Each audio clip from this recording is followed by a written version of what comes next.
I don't like, I work with ayahuasca, but I'm more a facilitator and a guide, and I do sacred ceremony, but this way, and doing it myself. But yeah, just the download I got, I did a journey myself. And yeah, things are really going to shift, Alba. Mhm. They're really going to shift. But In what way do you feel that they're going to shift? well, we've gone through several phases, Mhm. um, where spirit, God, creation is trying to wake people up, and they present people with experiences for them to, filter through. Contrast, I guess, like Abraham Hicks, Yeah. contrast. All right. But there's lessons to be taught in each phase. And it's gone from, it just goes through different things that the universe is trying to work on. And, we've gone through, still truth, that's still coming along. And, there's some a real purging, and yeah, but we're in a reclamation phase, I guess you would say, is where we're at. It's kind of like restoration. There have been enough people to come through that creates really an unstoppable force, and all the powers that be or whatever or appear to be right now, they know it too. Yeah. So, and yeah, so what's happening is all the things, all the ways, all the thoughts, all the funds, all the energy behind their work is seen. And the things, because you can tell the richest people in the world, money, it does, they got it wrong. They got it wrong. Yeah. And it's not going to do them any good at all. Mm-hmm. All of that they thought, and all of that, it's not going to work anymore. And those funds, they're going to be shifted, and we're going to have all the money we need to do everything we want to do. And that's take care of what we always wanted to do, which was to come here. And we knew how to take care of our water. We knew how to love each other.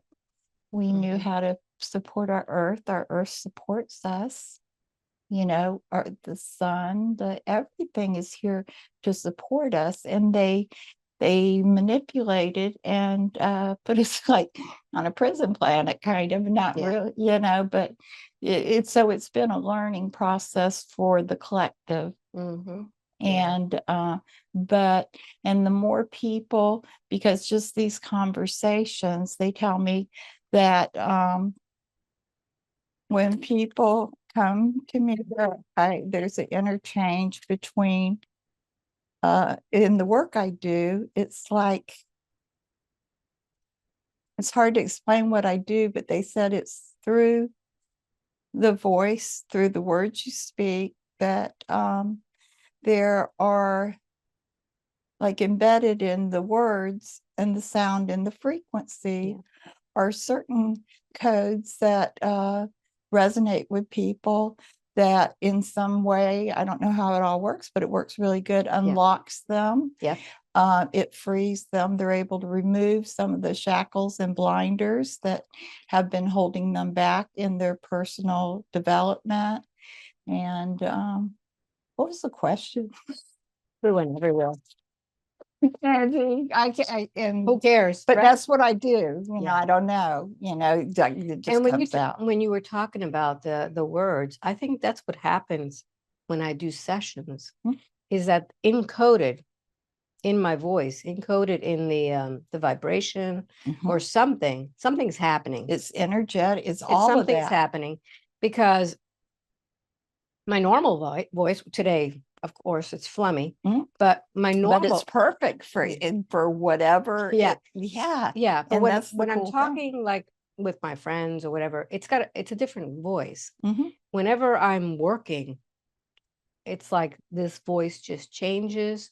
It's a slower pace than normal, and the words are a lot more pointed, like really pointed. Sometimes when I'm doing a session, it's almost like part of me is just listening and saying like, why are you talking so slow? And it's very, very precise. Of course And it is. And later I'll listen to it and I go like, how did I come up with that?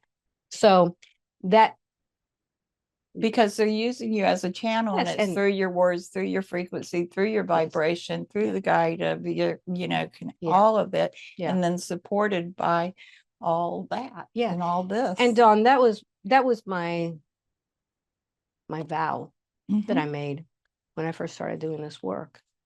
I vowed that I would be an instrument of God. And see, that was my resistance and question of where you were at. Yeah. Okay, coming into this. Okay, because tell me about that. But it's just true. Yeah. Yeah, because you cannot hide the truth. And, different people come into different lines of work for different, and they can have very healing, very therapeutic, be doing good things. But, God sees everything. So there's no hiding, anything. You might as well just be you. Right. And so. Yeah. So there are times in my life when it's like, what am I supposed to do next? And I'm kind of there too. But I feel like I was telling you before I feel like I have like something holding me back. I got that too. Right? Holding me back and just saying like, just wait. Yeah, it's coming. And it's going to be really good. Just wait. And I feel like this hand is just holding me back. I tell them, I like surprises.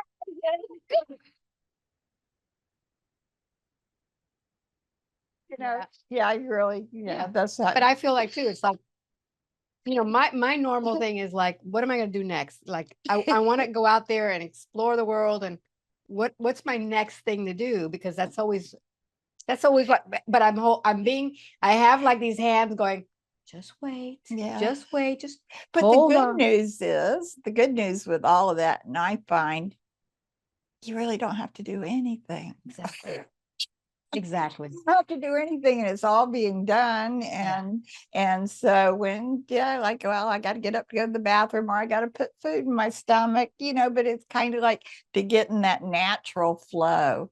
I'm not going to starve. I'm not going to, because people spend all their time like they have to do. I got to get this done. I got this.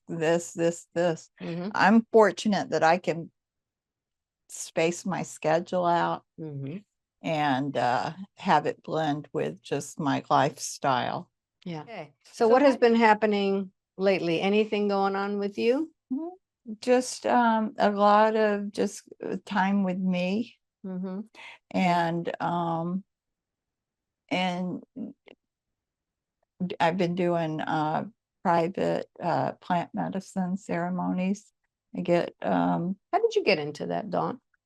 I had 3 decades of the most severe diagnosable depression. Okay.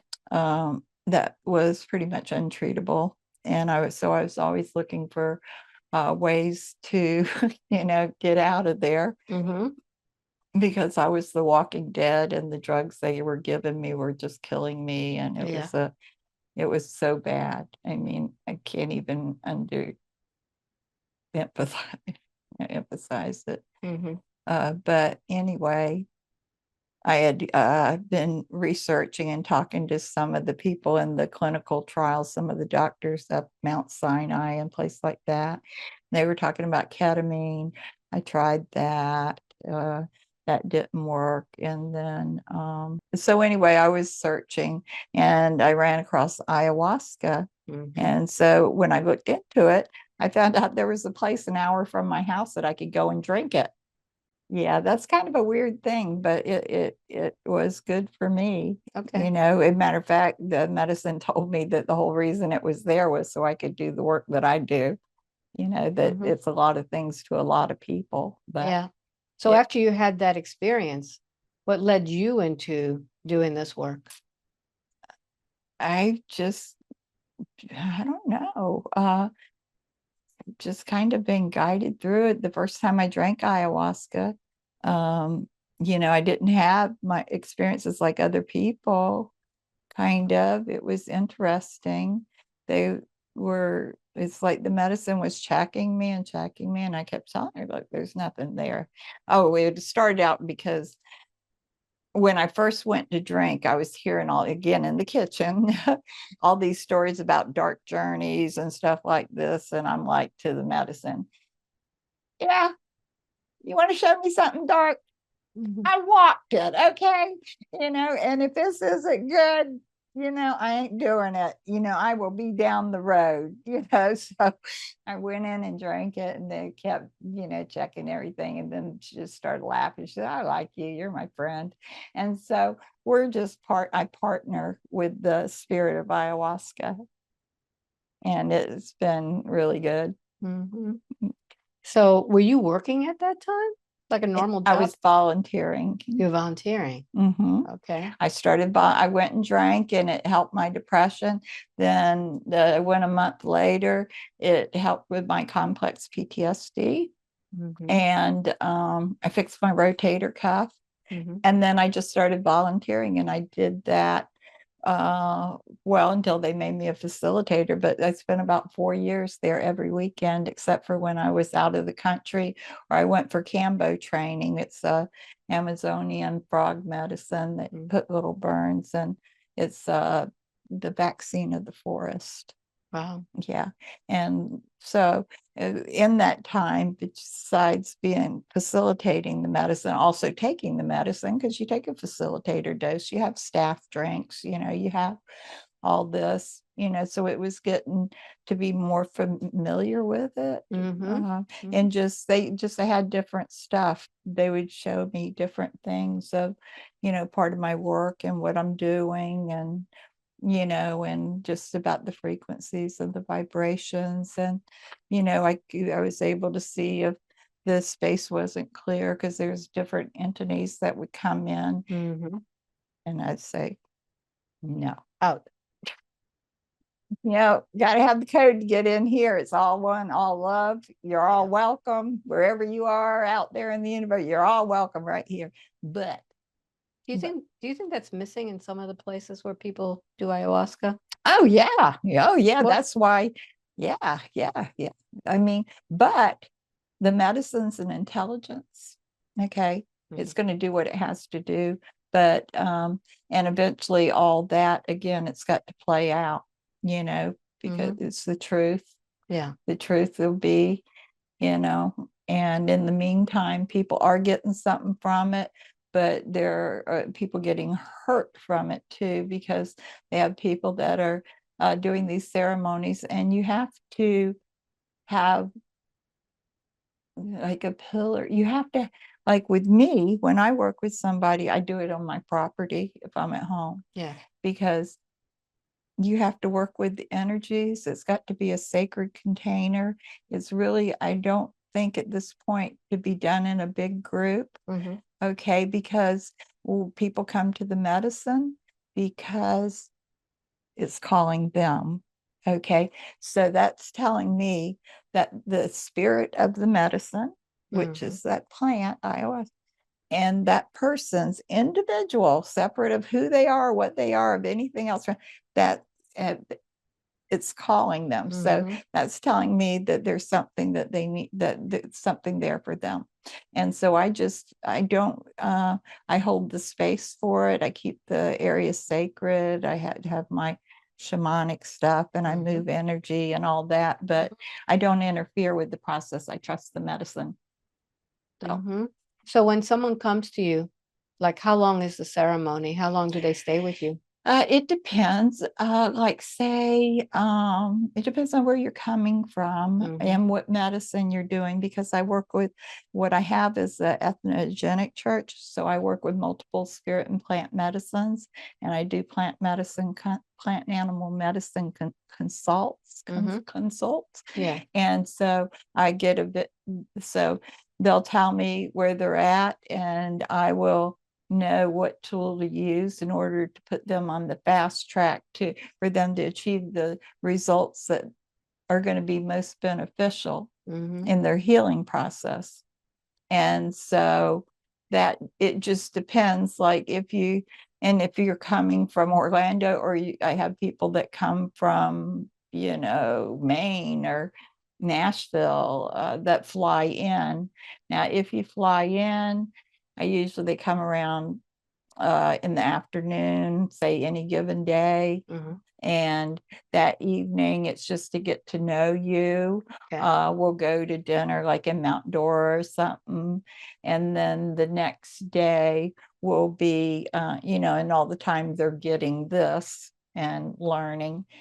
And then I tend to do the Cambo in the morning. Okay. Is that the frog thing? Yes, and yeah, because it's a purgative and all of that, because one, it gets rid of a lot of resistance. It opens the chakras, it addresses your lymphatic system, which is what holds our toxins. Mhm. Okay, because this work is we're organic, so we have, anyway, that's to cleanse all that out. Yes. And then I'll give them like a light lunch. And then that afternoon, early evening, we'll go into the ayahuasca ceremony.